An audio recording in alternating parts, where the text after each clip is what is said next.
y soy cirujano general. Entonces vamos a estar dando las clases de patología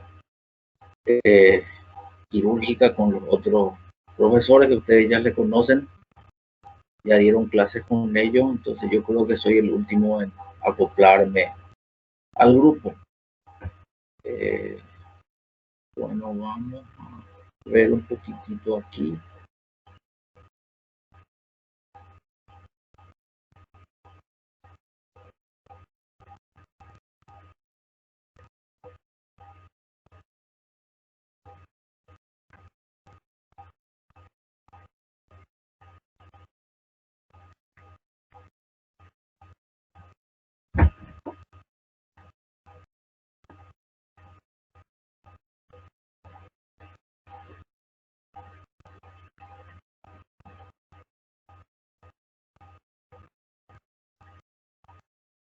Bueno, están viendo la diapositiva de la clase, ¿verdad? Sí, sí, se ve. Bueno, vamos a comenzar a hablar un poco de nuestra clase de hoy. Vamos a hablar de algunos principios de oncología quirúrgica, algunas palabras, algunos términos y una introducción de lo que es la oncología. Por supuesto que es oncología, toda una especialidad, ¿verdad? No vamos a pretender son ni en pocas clases abarcar todo. El objetivo de la clase es comenzar a que ustedes conozcan algunas palabras y cómo comienza el cáncer y algunos tipos de tratamiento, estadificación, ¿verdad? Que se hace en los diversos tipos de esta patología neoplásica de que vamos a hablar este año, ¿verdad? Esto es nada más que una introducción. Después en las clases siguientes, cuando estemos hablando de la patología en sí, vamos a ir ahondando en detalles, por supuesto, ¿verdad? Cuando hablemos ya, por ejemplo, de cáncer de tiroides, cáncer de páncreas, cáncer de estómago, cáncer de colon, y así por delante. Bueno, entonces la oncología es la parte que estudia los tumores del organismo, los diversos tumores que pueden presentarse en el organismo y su tratamiento respectivamente. Esta palabra deriva entonces de oncos, que es la masa o tumor, y por supuesto logos, que es el estudio o el tratado, ¿verdad? Como ya habrán visto esto numerosas veces. En la epidemiología del cáncer tenemos que tener en cuenta algunos factores como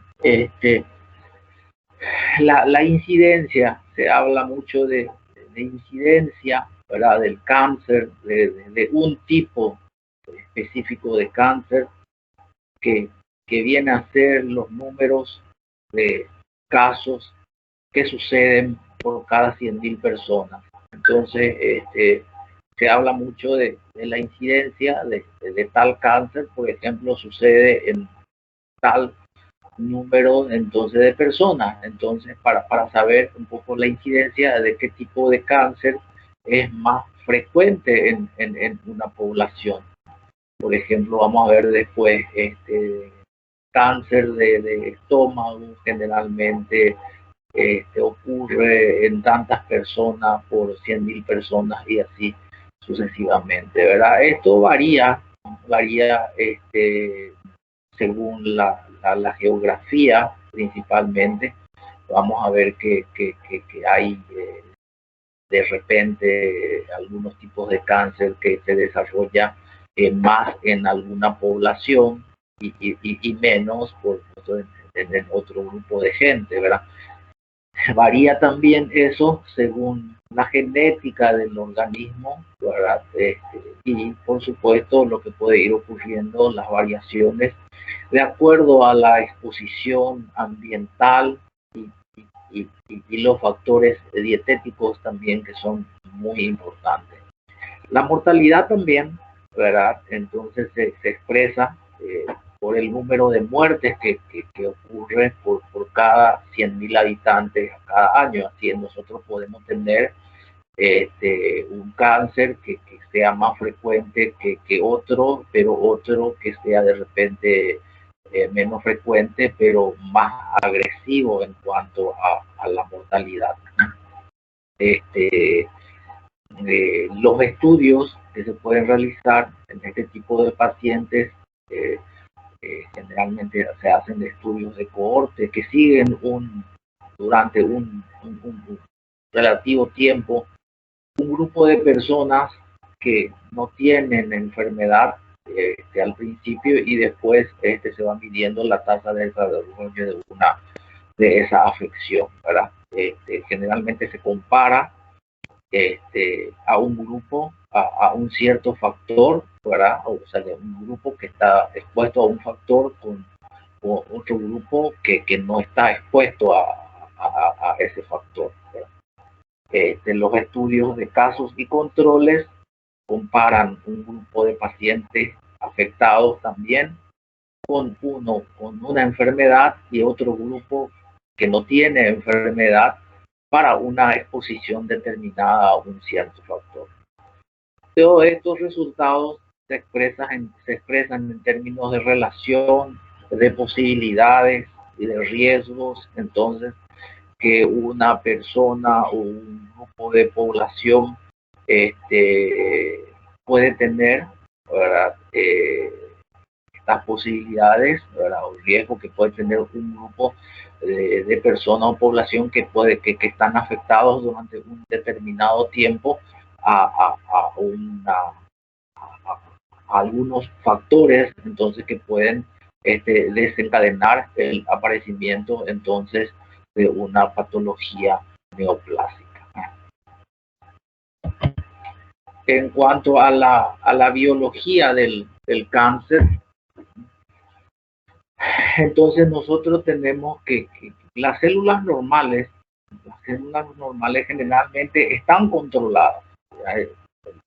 El crecimiento, la proliferación de una célula generalmente está controlada, eso tiene un control, y en el cáncer, ¿qué es lo que ocurre? Digamos que ocurre un descontrol, ¿verdad? En cuanto a este crecimiento y proliferación de las células. Entonces estas células no responden a controles normales del crecimiento. Entonces eso va a llevar entonces a un crecimiento y proliferación anormal de las células, que pueden después entonces desencadenar o iniciar entonces una neoplasia. La carcinogénesis entonces tiene que ver con el inicio del cáncer, cómo puede comenzar, cómo comienza. Términos similares son oncogénesis, tumorgénesis, y tiene generalmente entonces 3 etapas, ¿verdad? El inicio, la promoción y posteriormente la progresión de la enfermedad. Inicialmente la célula, una célula que comienza a tener un crecimiento y proliferación descontrolada, entonces adquiere esto una ventaja distinta para el crecimiento, ¿no? Y esto puede deberse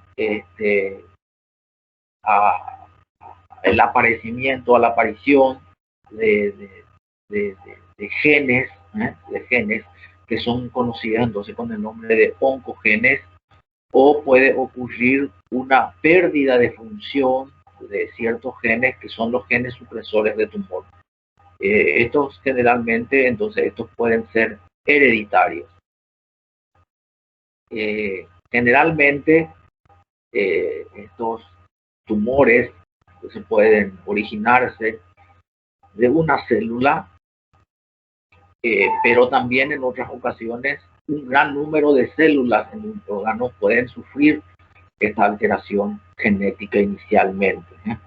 Entonces, en ese caso, algunas o varias células para que pueden tener un aspecto normal, que pueden comenzar a desarrollar un cierto potencial de malignidad, y a eso se denomina efecto de campo. El cáncer es una enfermedad de progresión clonal. Generalmente, entonces, estos tumores surgen de una célula y van creciendo, se van proliferando, ¿verdad? Mudan, ¿verdad? Acumulan mutaciones.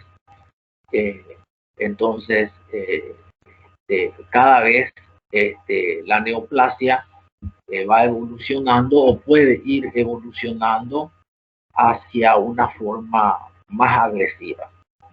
Entonces, eso ahí ya ocurre con la progresión de la enfermedad.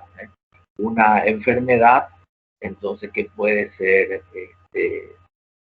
un tumor que puede ser pequeño al inicio y con el tiempo, entonces, estas tumoraciones van aumentando, van mutando, y por eso es que de repente también lesiones pequeñas que al inicio son benignas pueden transformarse en lesiones malignas.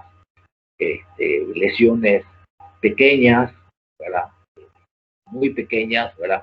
Que generalmente se los denomina con el nombre de carcinoma in situ, ¿verdad? Pueden entonces progresar hasta un cáncer invasor, hasta un cáncer que invade estructuras que al inicio estaban localizadas donde se inició el tumor, pero puede ir invadiendo las estructuras adyacentes, ¿verdad? Y después se va diseminando, ¿verdad? A estructuras que están más cerca para después ir la diseminación para que ocurra a la distancia. Entonces, generalmente, la lesión inicialmente puede localizarse en una estructura, siendo cáncer pequeño, ¿verdad? Y entonces localizarse inclusive en solamente una parte de la pared de esa estructura, ¿verdad? Entonces, esto se lo denomina carcinoma in situ, y posteriormente, con la progresión de la enfermedad, va invadiendo entonces las otras partes de esa estructura, las otras paredes o capas, ¿verdad? De la estructura donde se encuentra inicialmente el tumor maligno inicialmente, y va invadiendo entonces todas esas capas. Después puede invadir entonces ya las estructuras vecinas, y se va entonces el cáncer aumentando su tamaño y de a poco transformarse en un cáncer de gran tamaño e invadir, entonces, como ya lo dije, estructuras vecinas, y se transforma en un cáncer entonces invasor. Entonces, lo ideal siempre, por eso, es tratar de hacer el diagnóstico lo más tempranamente posible para que el no llegue a invadir las otras capas de esa estructura o los órganos vecinos para que el tratamiento sea lo más efectivo posible. Generalmente el tumor, la célula maligna que inicia todo este proceso y va aumentando poco a poco de tamaño, ¿verdad? Necesita de alimentarse, por llamarlo así, ¿verdad? Para que ese, como toda célula del cuerpo humano, ¿verdad? Entonces necesita del aporte sanguíneo, ¿verdad? Entonces, para que ese tumor vaya creciendo, vaya aumentando, entonces, de tamaño, entonces necesita el aporte sanguíneo y ahí es donde ocurre la formación de nuevos vasos sanguíneos, ¿verdad? Que generalmente que están alrededor del pequeño tumor que está comenzando a formarse, y entonces eso ocurre generalmente a partir de vasos que se encuentran ya ahí en la vecindad, diríamos, ¿verdad? Y a partir de ahí, entonces comienza esa proliferación del nuevo vaso sanguíneo, ¿verdad? Que se denomina entonces angiogénesis. Esto es muy importante, o sea que es esencial para el crecimiento de la masa tumoral y posteriormente las metástasis que pueden ocurrir, ¿verdad? Como vamos a ver a continuación, los tipos de metástasis que puede ocurrir, en este caso a través entonces de la sangre. Y bueno, metástasis que son, ¿verdad? Entonces, estas metástasis son entonces la diseminación de ese tejido tumoral, entonces a distancia. Esas células entonces que se encuentran, las células cancerosas, el tumor que se encuentra entonces en el sitio primario, entonces puede ir a diseminarse para ciertas partes entonces del órgano. Y para que esto ocurra, entonces el cáncer tiene que tener acceso a la circulación. Esto puede ser una vía sanguínea o puede ser también entonces una vía linfática, ¿verdad? A través de vasos sanguíneos o linfáticos, entonces va a ocurrir la diseminación de estos tumores. Entonces, generalmente en la angiogénesis, ¿verdad? Entonces tenemos que la célula siempre va a requerir del aporte de sangre, ¿verdad? Para que continúe creciendo. Entonces, va formándose nuevos vasos sanguíneos, formación alrededor del tumor. Vean ustedes, comienzan de forma pequeña y a medida entonces que va aumentando el tumor, también aumenta la vascularización alrededor del tumor con formación de nuevos vasos sanguíneos. Entonces, a medida esto que crece el tumor, entonces, o sea que a medida que estos vasos se van formando, van nutriendo el tumor y el tumor va aumentando entonces de tamaño. Las metástasis, generalmente las metástasis ocurren a distancia, generalmente el tumor va aumentando de tamaño, como lo dijimos, comienza con un carcinoma in situ, pequeñito, pequeño al inicio, va aumentando de tamaño, va invadiendo las paredes de la estructura donde inicialmente se inició el tumor, va invadiendo todas las paredes y después comienzan a invadir los ganglios linfáticos, ¿no?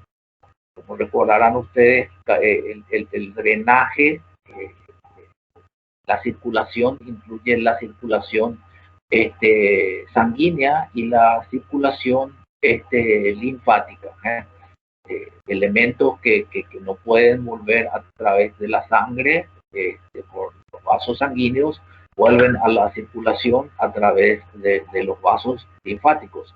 Entonces esto está muy relacionado y la primera invasión entonces que ocurre es entonces en los vasos, en los ganglios linfáticos que se encuentran alrededor de los órganos que pueden ser afectados y que están encargados de ese retorno linfático. Entonces son generalmente las primeras estructuras entonces que están afectadas, ¿verdad? Entonces la diseminación, aquí como tenemos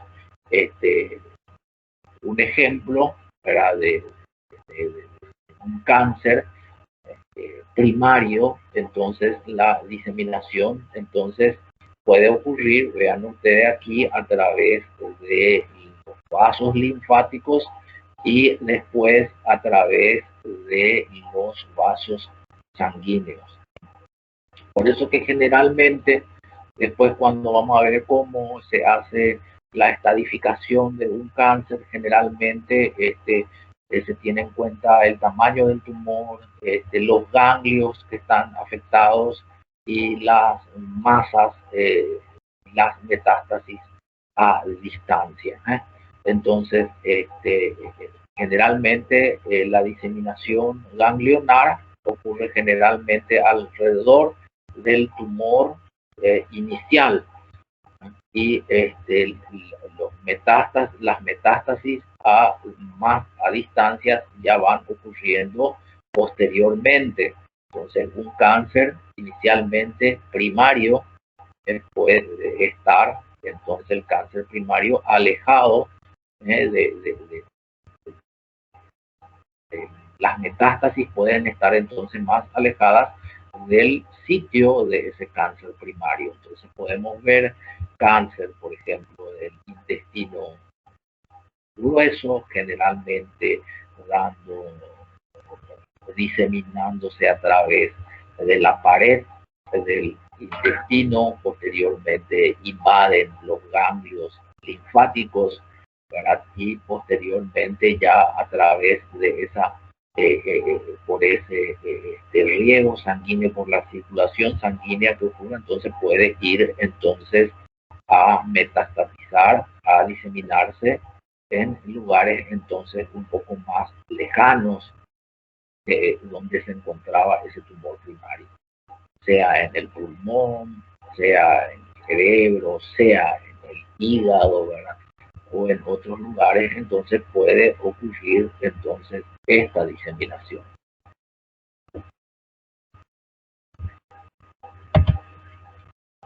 Entre las causas del cáncer, generalmente se citan como causas del cáncer y existen los factores entonces hereditarios, y existen factores ambientales o factores de exposición, ¿verdad? Los factores hereditarios, ¿verdad? Incluyen por supuesto, a una persona que adquiere, ¿verdad? Esa por herencia, entonces la posibilidad de adquirir entonces algún tipo de cáncer. Por eso es que siempre se pregunta a una persona o se controla más a una persona si es que tiene familiares con algún tipo de cáncer. Entonces estas personas de repente tienen la posibilidad de desarrollar de forma más frecuente que otras personas, ¿verdad? Entonces algunos tipos de cáncer. Existen algunos criterios que pueden indicar entonces la presencia de un cáncer hereditario, ¿verdad? Generalmente el desarrollo del tumor a una edad mucho más temprana que lo habitual, con algunos tipos de tumores, entonces generalmente estas personas desarrollan ese tumor a una edad más temprana. Generalmente también cuando la presencia del tumor se ocurre en forma bilateral, puede coexistir múltiples afecciones malignas primarias. Por ejemplo, también puede ocurrir la presentación de un cáncer en el sexo menos afectado, por ejemplo, un cáncer de mama en varones. Puede ocurrir el agrupamiento del mismo tipo de cáncer en familiares, como el síndrome de Lynch, por ejemplo. Y puede haber también cáncer vinculado con otros trastornos, como retraso mental, lesiones patognomónicas de la piel, ¿verdad? Algunos tipos de cáncer hereditario son el retinoblastoma, el cáncer de mama hereditario, la poliposis adenomatosa familiar, el síndrome de Lynch. Y vamos a hablar de ello también cuando estemos viendo la parte de colon, el melanoma hereditario, y entonces estos tipos, otros tipos entonces de cáncer que pueden generalmente ocurrir de forma hereditaria. En cuanto a los carcinógenos, entonces nosotros aquí tenemos, estos son las causas entonces hereditarias, y los carcinógenos son los agentes que pueden contribuir a la formación de un tumor. Esto entonces, es un carcinógeno. Esto puede ser químico, físico o viral. De hecho, una persona que tiene un factor hereditario y está expuesta a un cierto determinado tiempo a un carcinógeno, entonces tiene la posibilidad o tiene más posibilidad de adquirir una patología neoplásica que otra persona. Entonces ahí se suman dos factores, entonces que pueden contribuir a al inicio de un cáncer. Entonces, generalmente, por citar un ejemplo, una persona con factores hereditarios y que está expuesto al tabaco, por ejemplo, va a tener más posibilidades de que inicie, de que tenga un cáncer de pulmón. Entonces ahí es por una sumatoria de esos factores.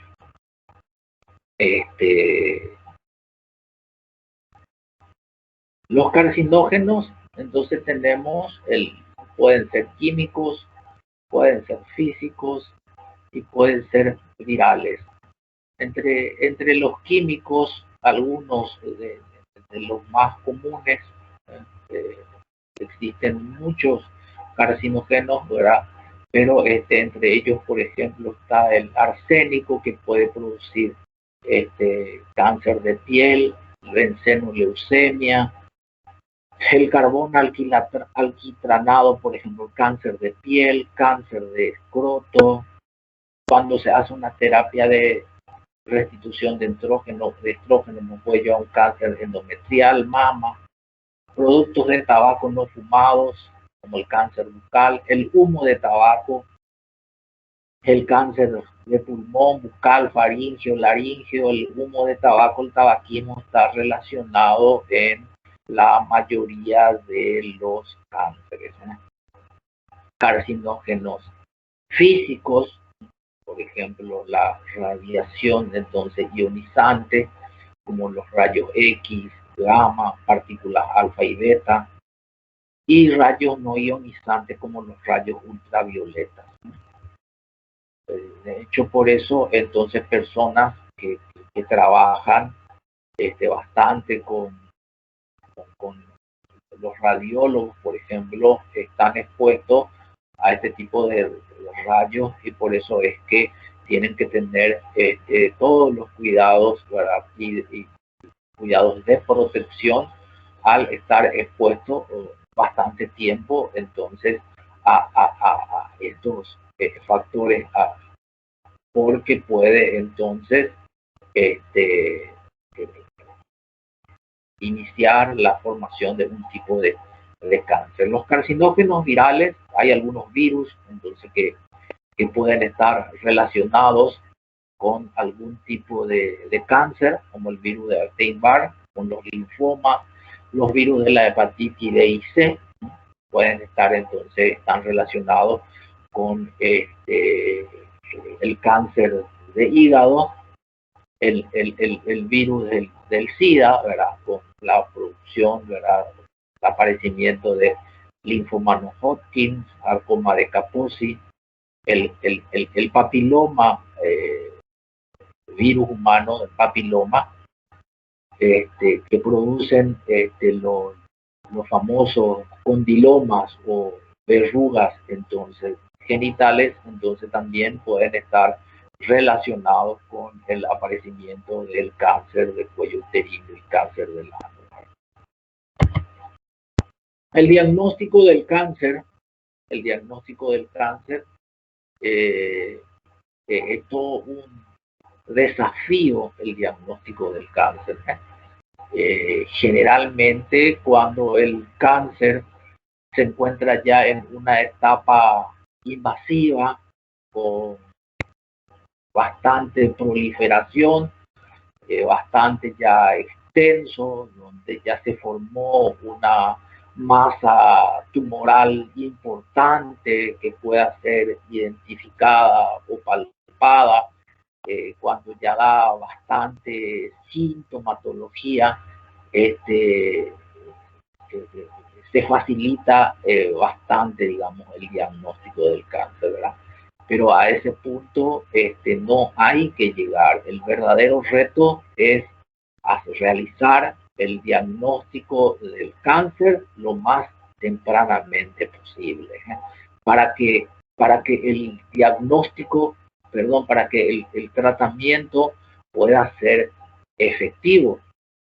Entonces, cuanto más pequeño sea el cáncer, cuanto menos invasión tenga regional y a distancia, por supuesto, entonces la posibilidad de tratamiento de ese cáncer entonces va a ser mejor.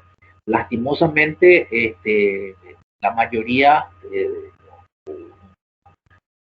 amplio porcentaje de cáncer se diagnostican ya en una etapa tardía, sea por la poca sintomatología que da inicialmente o por la llegada de tardía del paciente a la consulta. Entonces, generalmente, entonces, el diagnóstico tardío de un cáncer, generalmente, entonces, lleva al desenlace fatal posteriormente. El diagnóstico, entonces, hay que tratar de hacer, hay que hacerlo cuando el cáncer sea pequeño y todavía ni siquiera ha invadido entonces toda la parte de su estructura, el órgano que está envuelto, y mucho menos, ¿verdad? Cuando llegue a invasión linfática o a distancia, ¿verdad? Entonces es todo un reto el diagnóstico entonces del cáncer. Entonces, generalmente, para el diagnóstico del cáncer, entonces, nosotros tenemos que identificar la presencia entonces de tumores. Generalmente, los tumores son sólidos, ¿verdad? Dependiendo de la localización entonces de ese tumor en el organismo, entonces puede ser más fácil, ¿verdad? Entonces, o más difícil el diagnóstico inicial de los tumores, y para el posterior diagnóstico de cáncer, ¿verdad?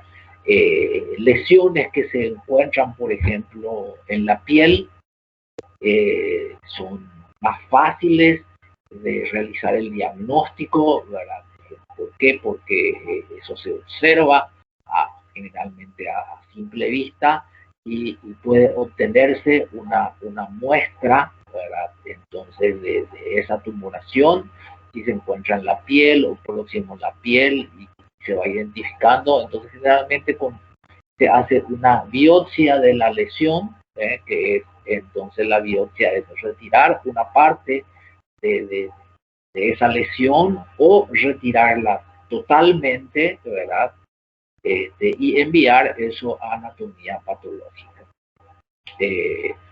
Entonces el diagnóstico entonces de cáncer se realiza entonces con el estudio anatomopatológico de la lesión que fue identificada, ¿verdad? Eso es lo que nos va a dar el diagnóstico final de un cáncer. Vamos a suponer, por ejemplo, que un paciente tenga vamos a poner como un ejemplo, bueno, un tumor en el intestino grueso, para que se identifica a través de, bueno, todo sintomatología, todo, ¿verdad? A través de una colonoscopía, uno observa y, bueno, uno sospecha, entonces, que eso es, de acuerdo a las características, por supuesto, que eso sea un cáncer, ¿verdad? Pero el diagnóstico se realiza, ¿verdad? Con retirar una parte de la lesión que se observa y enviar a anatomía patológica. Anatomía patológica, entonces, es lo que nos va a decir, entonces, si eso es, qué tipo de cáncer es, si es benigno, si es maligno, si está en una etapa inicial, y así sucesivamente, ¿verdad? Entonces, el diagnóstico se hace, entonces, con la biopsia, entonces, de la lesión. En lo posible, ¿verdad? Este es el diagnóstico anatomopatológico. Ahí, por ejemplo, de repente uno puede llegar a hacer un diagnóstico de cáncer cuando de repente es muy difícil realizar entonces una biopsia de la lesión por el lugar donde se encuentra. Por ejemplo, en un cáncer de páncreas, ¿verdad? Donde está más difícil retirar un pequeño segmento de la lesión, ¿verdad? O sea, que realizar la biopsia. Entonces, cuando eso se dificulta a través de métodos laboratoriales o por imágenes, entonces uno puede llegar a tener también un grado alto de certeza de que se trata de un cáncer, ¿verdad? Pero generalmente entonces el que nos pone la firma y el sello del cáncer, entonces es el resultado de la anatomía patológica, ¿no? Entonces, están entonces los tumores que se pueden realizar, la biopsia de los tumores que se encuentran en la superficie. Existen entonces biopsia entonces y recolección de materiales que se encuentran, por ejemplo, de algunas estructuras que tienen luz y se ven entonces favorecidas entonces el diagnóstico a través de métodos endoscópicos, ¿no? Por ejemplo, endoscopía, colonoscopía, broncoscopía, y a través de esos procedimientos se hace entonces, se realiza la biopsia de la lesión y se envía entonces a anatomía patológica. Bueno, esto ya estaba diciendo, estábamos las lesiones palpables de piel, las superficiales, ¿verdad? Se puede hacer una biopsia incisional o excisional, ¿verdad? Incisional es al retirar una parte de la lesión, y excisional es retirando toda la lesión y enviar a anatomía patológica. Aquí, bueno, las lesiones profundas como lo puse, como puse el ejemplo en el cáncer de páncreas, por ejemplo. Entonces se pueden identificar principalmente con tomografía, con ecografía. La tomografía entonces mejor, ¿verdad? Entonces se puede realizar, se puede tener con un método por imagen, como lo dije, entonces un diagnóstico bastante elevado de un cáncer. A través también de esto se puede obtener muestras, por ejemplo, y con aguja fina. Generalmente, entonces, otra forma del diagnóstico es entonces la punción con aguja fina de ciertas estructuras, ¿verdad? Y enviar eso también a anatomía patológica para su posterior estudio, por ejemplo. Entonces, generalmente en tumores de la glándula tiroides se realiza bastante, entonces la punción con aguja fina de la glándula tiroides, y eso se envía entonces para su estudio, ¿verdad? Se puede realizar también a través de métodos endoscópicos, ¿verdad? Punción con aguja fina, por ejemplo, según el caso, cáncer de páncreas, ¿verdad? Entonces uno puede, como es difícil el acceso, entonces a través de métodos endoscópicos uno puede llegar próximo al páncreas a través del tubo digestivo, y a través de esa endoscopía de repente se podría entonces realizar guiado por esa endoscopía y por esos métodos, por imágenes, ¿verdad? Entonces también realizar algún tipo de punción, ¿verdad? Esto varía mucho, ¿verdad? Y vamos a profundizar cuando hablemos, ¿verdad? De cada lesión en sí, ¿verdad? De cada patología en sí. Estamos citando nada más lo que tenemos a disposición para hacer entonces el diagnóstico del cáncer, ¿verdad? Los estudios citopatológicos, bueno, esto ya estaba, ya le cité, ¿verdad? Las lesiones de la glándula tiroides, ¿verdad? Entre ellos también se encuentra entonces el Papa Nicolau para la detección entonces precoz entonces del cáncer del cuello uterino.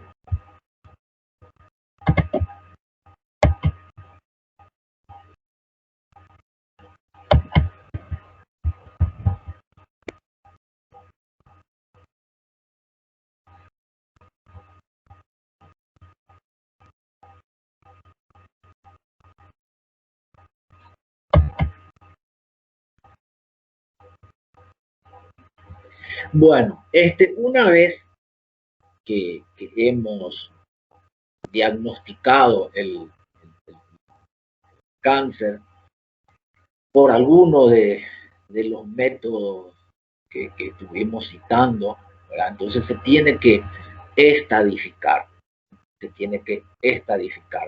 a que se le pone un grado entonces al tumor, ¿no? Esto generalmente se hace con fines terapéuticos y para ver la extensión del tumor. Entonces, generalmente el sistema de asignación que se usa en cáncer, ¿verdad? Tiene que ver la extensión anatómica. Entonces es el sistema TNM, que se utiliza entonces para la estadificación de la mayoría entonces de los cánceres. Entonces esto es entonces la clasificación TNM. Después nosotros, cuando justamente vamos a hablar de esta clasificación, cuando estemos viendo cada cáncer, o sea que por ejemplo el cáncer de estómago tiene su estadificación, el cáncer de páncreas, el cáncer de colon, ¿verdad? Entonces una de las las estadificaciones entonces más usadas entonces internacionalmente es la clasificación TNM. Entonces generalmente esto incluye, como las siglas aquí lo indican, ¿verdad? Entonces T se refiere al tumor primario. Entonces en el tumor primario, se puede ver entonces el tamaño y qué partes de esa estructura está afectando, si afecta solamente una parte de la pared, la totalidad de la pared, si ya hay invasión hacia estructuras vecinas. N indica entonces la presencia de metástasis ganglionares o nódulos. Si, entonces, cuánto está invadiendo, por ejemplo, de la estructura. Y M entonces se refiere de la ausencia o presencia de metástasis a distancia, ¿verdad? Entonces esto es muy importante, esta estadificación entonces que se realiza. Generalmente entonces se define como estadios, ¿verdad? Por ejemplo, por citarlo, estadio 1, estadio 2, estadio 3, estadio 4, ¿verdad? Entonces, de acuerdo a esa estadificación, se realiza el tratamiento o de repente si está ya en un grado avanzado, se ve qué tipo de tratamiento se puede hacer, si ese tratamiento puede ser quirúrgico, si ese tratamiento puede ser con quimioterapia, radioterapia, o si solamente ya se pueden realizar tratamientos paliativos, ¿verdad? Cuando ya no es posible, ¿verdad? Entonces, realizar mucho tratamiento en pacientes con una estadificación ya alta, ¿verdad? Entonces, de acuerdo a eso, también, aparte del tratamiento, entonces se puede hacer de una estimativa de la sobrevivencia en años o en meses. Entonces, generalmente, entonces sirve también eso. Entonces, un paciente con estadio 1, el índice de sobrevivencia en 5 años, por ejemplo, va a ser mucho mayor que un paciente con estadio 4, por ponerlo así. Entonces estamos viendo todo lo que se analiza generalmente entonces en esta clasificación TNM, entonces teniendo T, entonces el tumor, cuando es pequeño, ¿verdad? Cuando no se puede evidenciar, no se puede analizar, después tenemos carcinoma in situ, después ya tenemos el tumor que infiltra la mucosa, el tumor que invade la muscular y así sucesivamente cuando el tumor ya, lo que estaba diciendo hace rato, cuando ya pasa todas las capas las paredes o la pared de la estructura que está comprometida y comienza entonces a invadir estructuras vecinas inclusive. En cuanto a los nódulos, ¿verdad? Son los ganglios entonces linfáticos que varían entonces de acuerdo al número, si se encuentran, si no se encuentran, si se encuentran 1, 2, 3 o más, ¿verdad? Y las metástasis a distancia, ¿verdad? Si hay metástasis, si la metástasis es solamente en una o en varias, entonces, estructuras, ¿no? Entonces, de acuerdo a eso se hace entonces la estadificación. También para el diagnóstico, entonces existen los marcadores tumorales. Entonces, estos marcadores tumorales son sustancias y que se detectan entonces en cantidades más altas, entonces se pueden encontrar en sangre, en líquido aspirado, ¿verdad? En fin, ¿verdad? Y entonces estos marcadores tumorales, entonces, se utilizan como una ayuda para la detección de ciertos tipos de cáncer. Estos marcadores tumorales aumentan, entonces las células entonces, que producen estos marcadores tumorales, entonces responden entonces al cáncer. Entonces por eso aumentan, ¿verdad? Pero hay que tener mucho cuidado con estos marcadores tumorales, no precisamente una elevación de un marcador tumoral va a significar que ese paciente tenga cáncer principal, necesariamente, ¿verdad? Entonces, tenemos algunos marcadores tumorales, como los marcadores séricos, por ejemplo, como el PAS, el antígeno prostático específico, los antígenos carcinoembrionarios y la alfa-fetoproteína, para los marcadores para la próstata, para tumores del tubo digestivo, el CA15-3, 27-29 para cáncer de mama, el CA19-9, por ejemplo, algunos, el cáncer de páncreas, el CA125, cáncer de ovario, pero no necesariamente un paciente que tenga elevado estos títulos de estos marcadores tumorales necesariamente tiene que tener sí o sí este cáncer. Es que uno pide por ejemplo, CA19-9 y está elevado y sí o sí va a tener un cáncer de páncreas. Sí, esto hay que combinar con otros estudios y estudiar a ese paciente en toda, digamos, su extensión, ¿verdad? Buscando, sí, un probable diagnóstico, ¿verdad? Por ejemplo, por citar un ejemplo, ¿verdad? El antígeno prostático específico para la próstata, por ejemplo, para el cáncer de próstata, puede haber pacientes, varones por supuesto, ¿verdad? Que tengan un título elevado del antígeno prostático específico sin que tenga cáncer, ¿verdad? Algunas otras enfermedades como una prostatitis inclusive puede elevar, pero sí hay que insistir y hay que buscar, ¿verdad? Si es que este paciente entonces puede tener. Entonces hay que tener mucho cuidado con esto, ¿verdad?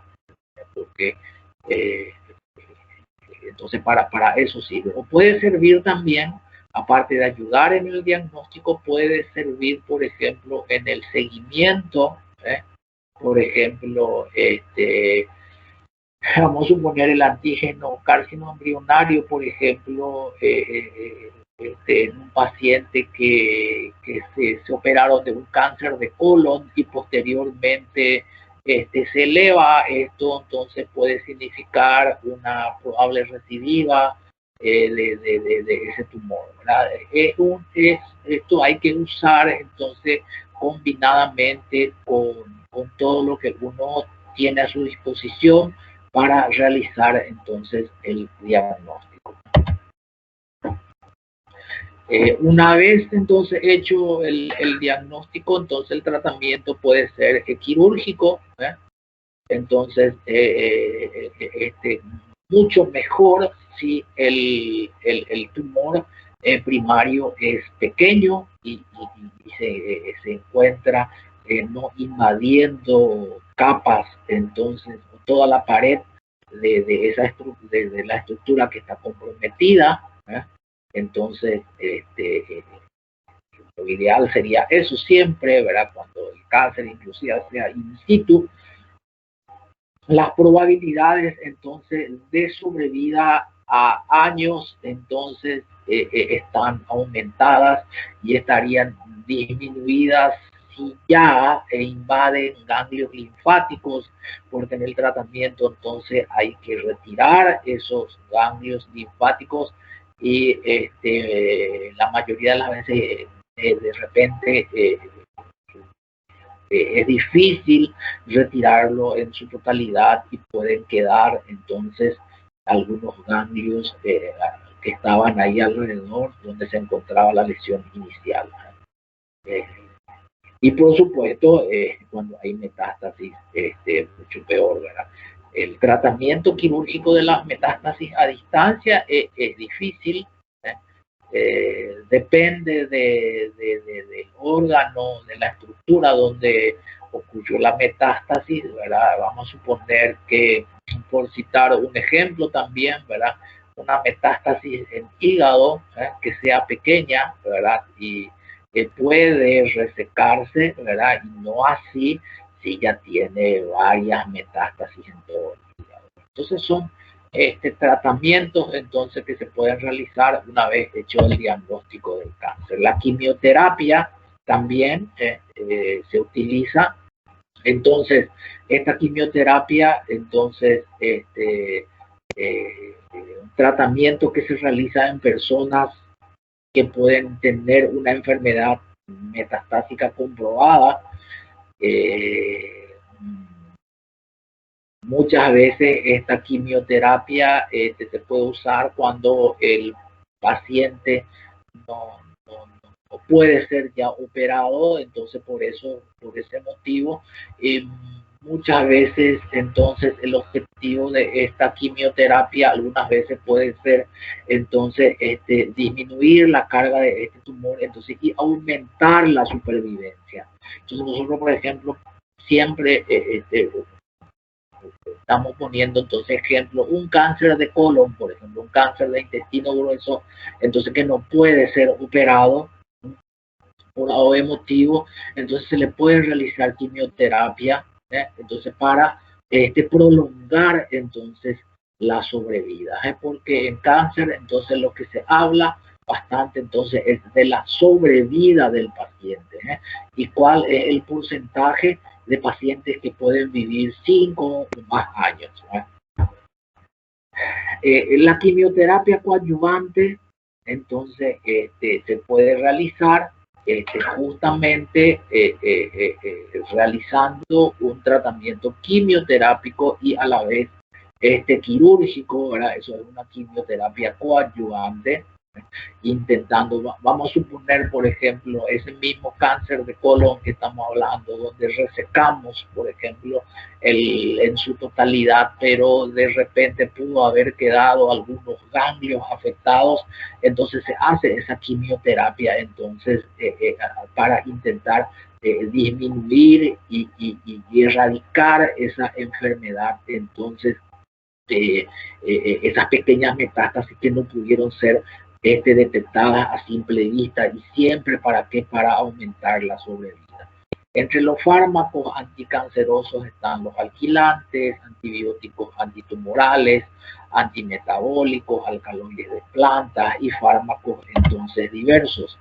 Entonces, aquí tenemos una pequeña lista de agentes quimioterápicos entonces que se pueden entonces usar.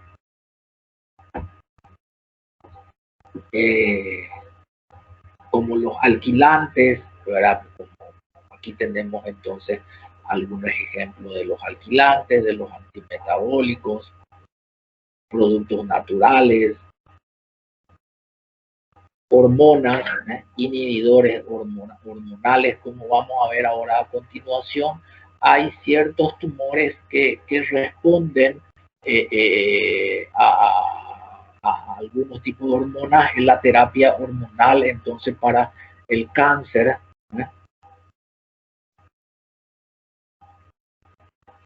como el tamoxifeno, por ejemplo, para el cáncer, cierto tipo de cáncer de mama.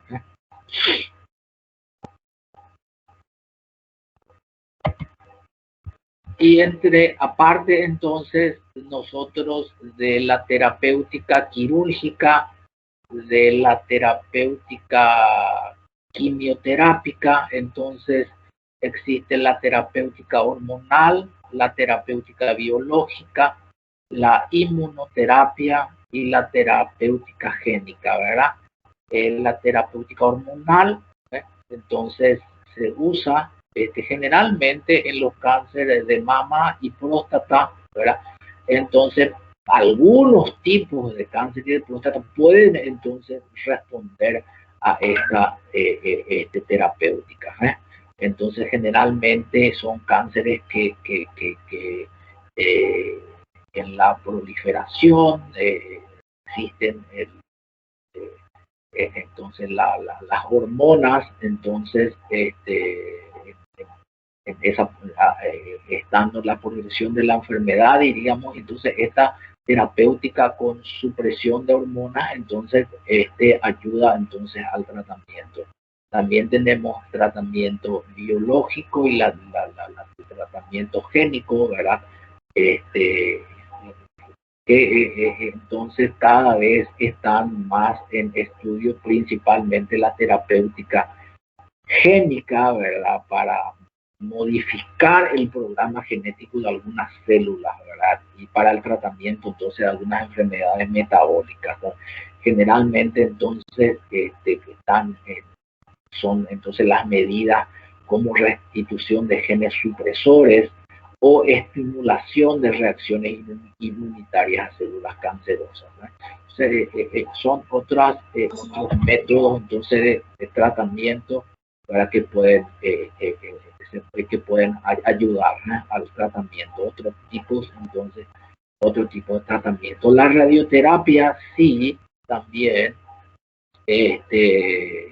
en ciertos tipos de cáncer, entonces se puede entonces utilizar también la radioterapia. Ya la radioterapia entonces se puede usar en pacientes entonces también como una modalidad principal, puede ser para métodos paliativos, puede utilizarse una radioterapia, ¿verdad?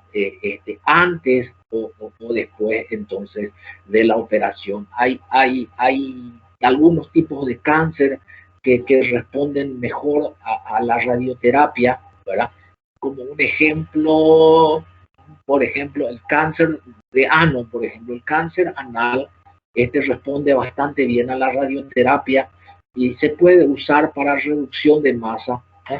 Se puede entonces usar como reducción de masa un gran cáncer entonces anal, un gran cáncer anal con tratamiento radioterápico, para poder reducir el tamaño entonces de ese tumor y tornar de repente un tumor de gran tamaño que había gran dificultad para la resección de ese tumor.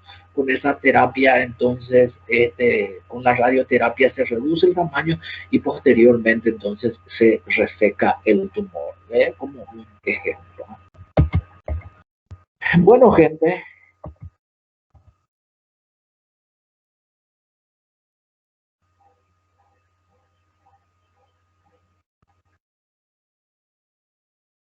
¿alguna pregunta?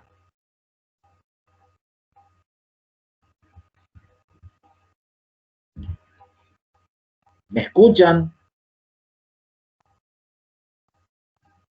Hola, doctor. Sí, profesor. Ah, bueno, pensé que hace rato me fui y no me estaban escuchando. Bueno, estamos entonces, gente, esto es bastante, digamos, teórico, ¿eh? Y para algunos puede ser un poco argel inclusive, pero con el correr de las clases, ya cuando estemos hablando de una patología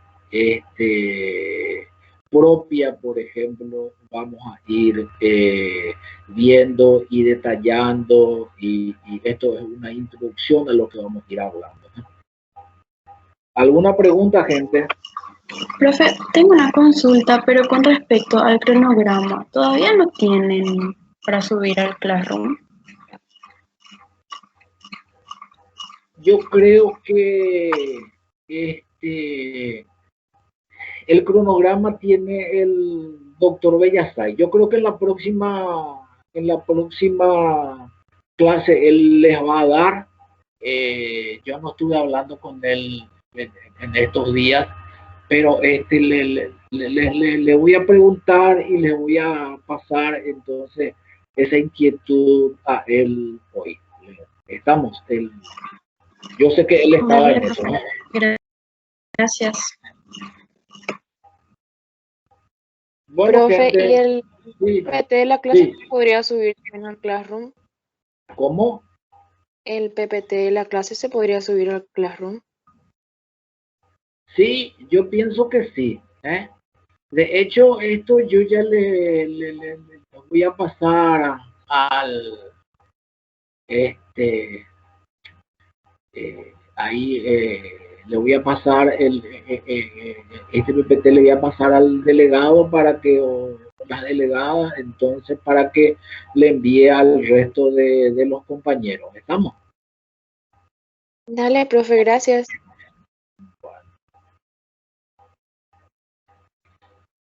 Bueno, gente, ¿alguna otra pregunta o inquietud que pueda yo responder?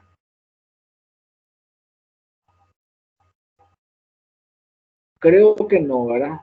Estamos entonces, Profe, yo tengo una pregunta. Sí. Profe, esos fármacos y eso que pusiste ahí, eso también tendríamos que saber bien, así para los exámenes y eso. Bueno, básicamente en patología quirúrgica, ¿verdad? No se habla de tratamiento, ¿verdad? O sea que no, generalmente entonces nosotros no ponemos tratamiento en lo que es esta parte de patología quirúrgica, ¿verdad? Sí hablamos bastante, y a mí por lo menos me gusta mucho hablar también del tratamiento, porque dentro dentro de lo que nosotros vemos en patología quirúrgica es ver cómo se inicia la enfermedad, sea la enfermedad que sea, no en este caso no solo cáncer, ¿verdad? Entonces uno ve entonces la etiopatología, vamos viendo cómo puede desencadenarse, cómo puede aparecer, el diagnóstico, la sintomatología, los métodos de diagnóstico, ¿verdad? A mí me gusta, yo creo que a todos nosotros, los cuatro, nos gusta hablar bastante de tratamiento porque de hecho es difícil separar, pero las preguntas sobre tratamiento no incluyen en el examen. Profe, otra consulta. Había, mejor dicho, un libro del cual leer sobre esto? Sí, en cada libro de cirugía que de repente ustedes tienen, existe un pequeño apartado de lo que sería un inicio a la oncología, ¿verdad? O sea que eso podemos encontrar en Schwartz, en Saviston, ¿verdad? Que va entonces estar hay capítulos, ¿verdad? Por supuesto, así como lo dije, ¿verdad? No, es imposible tratar lo que es toda una especialidad médica, pero sí pueden leer lo básico, ¿verdad? También en Schwartz, en Saviston, ¿eh?